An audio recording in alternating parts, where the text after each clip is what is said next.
26 বছর বয়সে এই জমায় টাকা আমার কাছে আছে, এখন 73 বছর। দেখান এতে পয়সা আছে, পয়সা এতে টাকা পয়সা আছে, ধন দৌলত আছে, টাকা পয়সা, ডলার মলার রিয়াল, বহুত পয়সা ঢুকানো আছে, বহুত পয়সা ভিতরে ঢুকে গেছে। এটার ভিতরে পয়সা আছে? ওরে মেলা পয়সা, বাইরের কোনো দেশের পয়সা বাকি নাই তো। কি করে আল্লাহ যে সংগ্রহ করাইছে, যার কাছে চাইছে তা না করে। আপনি এটা কোথা থেকে সংগ্রহ করছেন? এটা আমি নিজের থেকে করেছি। হ্যাঁ, বললাম না, নিজের থেকে আপনি বানাইছেন এটা? আমি নিজের থেকে মানে সবকিছু সংগ্রহ করছি আমি। কত সালে বানাইছেন? এটা এই সাল কথা না বাবু, তবে আনুমানিক স্বাধীনের আগে কিছুদিন কাজ করা হয়েছে, আর স্বাধীনের পরে ফিনিশিং করা হয়েছে। তাই ওরে না? আমি কাজ করছি, এই স্বাধীনের পরেই কাজ করে শুরু করে দিয়েছি। এটার থেকে তো করলাম না যাত্রা হল, এদের তো আমার নিয়ে গেছিল পুরান ঢাকা থেকে।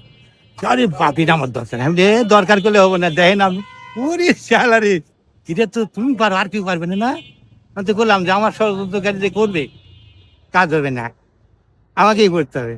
5 মিনিট রাখবে ঘাড় পশ্চিমবর্তীর বাপ, তখন তো কেডা বাবা, ঘাড়বে সোজা হবো না। আরে দেখেন, তখনও পারি, এখনও পারি। 26 বছর বয়সে এই জমায় টাকা আমার কাছে আছে, এখন 73 বছর। সালাম আলাইকুম।